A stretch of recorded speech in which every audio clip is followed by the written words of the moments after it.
చంద్రబాబు మీకు ఊడిగం చేయడానికే కమ్మవారు పుట్టారా? మా పార్టీలో ఉంటే నీకేంటి అభ్యంతరం అంటూ వైఎస్ఆర్సీపీ అధినేత మాజీ ముఖ్యమంత్రి వైఎస్ జగన్మోహన్ రెడ్డి నిలదీశారు. వైఎస్ఆర్సీపీలోనే కమ్మవారిని చంద్రబాబు టార్గెట్ చేసి వేధిస్తున్నారని ఆయన మండిపడ్డారు. చంద్రబాబుకి ఊడిగం చేయడానికి సిద్ధంగా లేడనే దేవినేని అవినాష్ను వేధిస్తున్నారని, ఏం పాపం చేశాడని వల్లభనేని వంశీని జైల్లో పెట్టి వేధిస్తున్నారని ప్రశ్నించారు. చంద్రబాబు సాడిజానికి వల్లభనేని వంశీ బాధపడుతున్నారని, కొడాలి నాని ఏం పాపం చేశాడని కేసు పెట్టారని నిలదీశారు. ఏం పాపం చేశాడని మా పార్టీ నేత తలసిల రఘురాంపై 3 కేసులు పెట్టి వేధిస్తున్నారని ఫైర్ అయ్యారు. ఏం పాపం చేసిందని కృష్ణవేణిని మహిళ అని కూడా చూడకుండా వేధించారు. ఏం పాపం చేశాడని ఇంటూరి రవిపై కేసులు పెట్టి వేధించారంటూ ధ్వజమెట్టారు. నేను అడుగుతా ఉన్నా, వెంకటేశ్వర విషయంలో అయితేనేమి, లేదా వెంకటేశ్వరరావు అన్న కొడుకు నాగమల్లేశ్వరరావు విషయం అయితేనేమి, లేదా లక్ష్మీనారాయణ విషయం అయితేనేమి, నేను చంద్రబాబు నాయుడు గారిని సూటిగా ఒక మాట అడుగుతా ఉన్నా.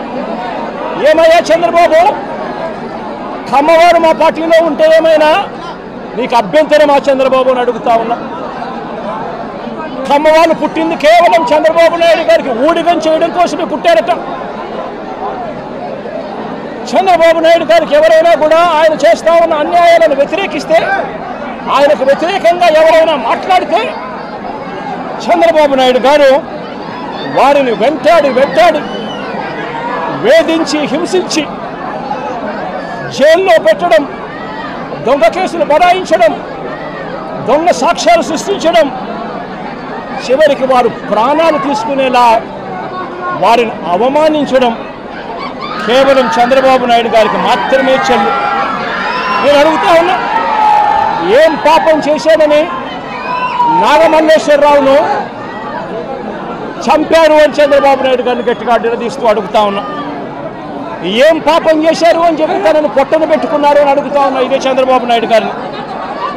ఏం పాపం చేశారు అని లక్ష్మీనారాయణను ఆత్మహత్య చేసుకునే విధంగా తనను ప్రేరేపించే ప్రయత్నం, బెదిరించి హింసించి ఆ స్థాయికి తనను తీసుకొచ్చే కార్యక్రమం ఎందుకు చేశారు చంద్రబాబు అని అడుగుతా ఉన్నా.